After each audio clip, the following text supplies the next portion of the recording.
Faisalé Moushtak felt suffocated in the dark, cruel bars of the prison. The grief of separation from his loved ones was unbearable. He shed tears of regret day and night, but in vain. Time could never reach him, but all the scenes would play in front of him like a screen. Whenever any woman would taunt him, he would say the same thing. "What kind of black woman are you?" "I have no shame," she would cry and scream. But these bars of the prison had become a place of painful life and death for her. She was the only daughter of her father.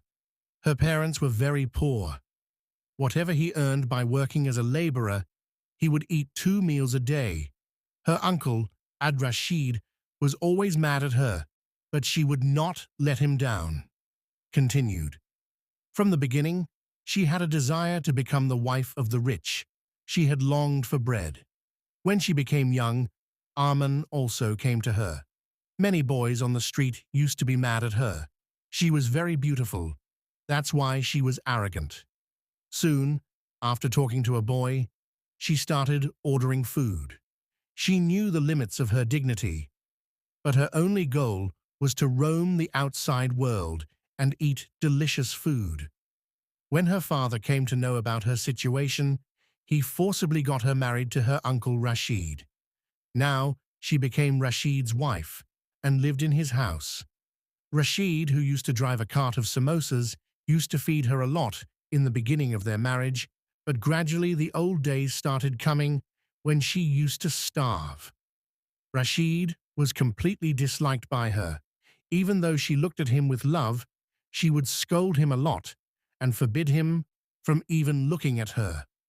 Rashid was also a prisoner of her beauty, and now she wanted children. But Nazia knew that if he could not feed her to the full, what would he feed her children? That's why she decided not to have children. Now Rashid would also be angry and beat her every day. She was fed up with being beaten by Rashid every day. She wanted to fly away like a free bird. She could not get rid of this oppression because she knew that she could not return to her parents' house because there were storms of famine there. She got fed up with herself.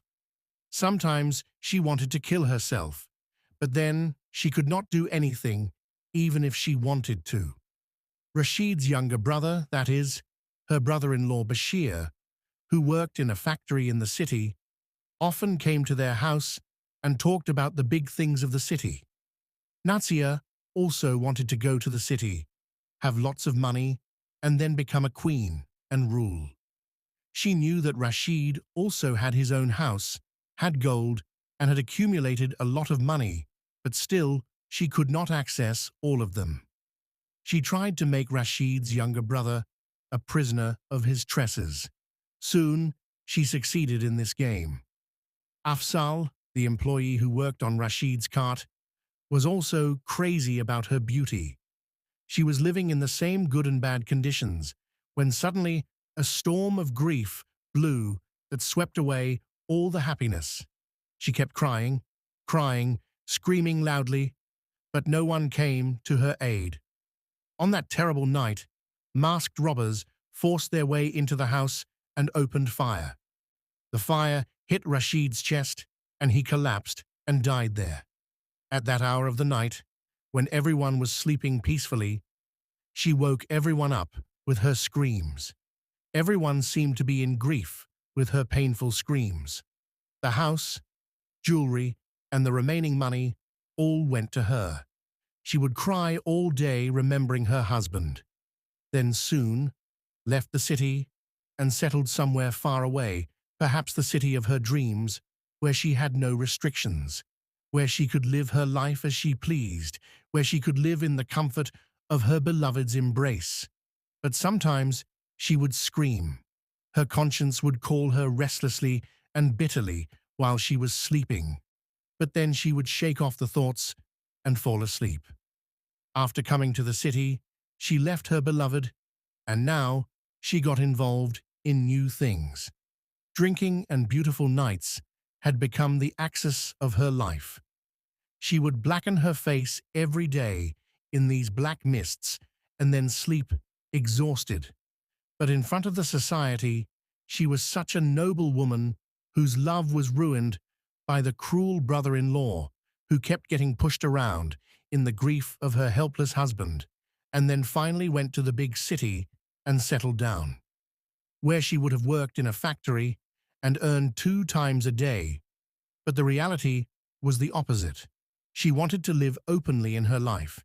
She had forgotten all the values, traditions and principles and had become a rebel. Even the biggest crimes became trivial for her.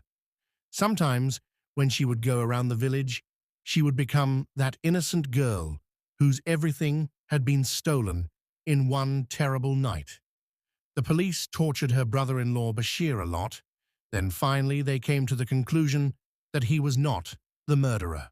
Just after that day, they started their investigation, and then finally the real murderer was caught. Nazia was arrested while dancing and singing in a famous club, dressed in naked clothes. She was very angry at her arrest. She knew that no one would know her secret. But then her arrest proved that the police are the police after all. The lady inspector beat her up badly. She was repeatedly asking about her crime, but Nazia just kept crying and saying that she did nothing. She beat her up every day. Finally, tired of the injuries on her body, she revealed the truth. Rashid always oppressed me. Despite having good money, he did not feed me good bread. He would beat me every day. Sometimes he would say, "Have children." I got tired of him. Then his brother came from the city. I made him a prisoner of my hair. I also made Fazal, who worked on Rashid's cart, my lover. Afzal had contact with some gangsters. I planned to kill my husband with Afzal. I knew that my brother-in-law was addicted to alcohol. He often came to our house after drinking. That day, too, he drank a lot. Then I gave him sleeping pills, and I was ready to fulfill my plan. Afzal covered his face with a niqab.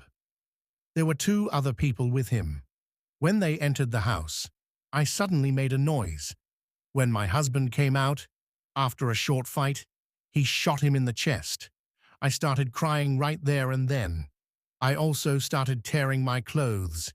Then Afzal held her pistol in Bashir's hand and made her lie down in the yard, and I gave the same statement to the police, that this tyrant wanted to take away my honor and made my own husband, the guardian of my honor, sleep the sleep of death, and he fainted from shock. I stayed with Afzal for many days in the city. He was unfaithful to me. I left him and started getting drunk. I wanted to rebel against myself. I wanted to live my life as I wanted, but in all this, I forgot what was right, what was wrong, what was forbidden, what was lawful, what was right, what was tradition. I am a very bad woman. She burst into tears while giving her statement. After writing the statement, the lady police said to Nazia, "Now, what is the use of regretting? When Allah gave you a life of honor, you did not appreciate it and thought that you could deceive the world. But you forgot that the real power belongs to Allah. No matter how clever a criminal is, he can never hide his crime.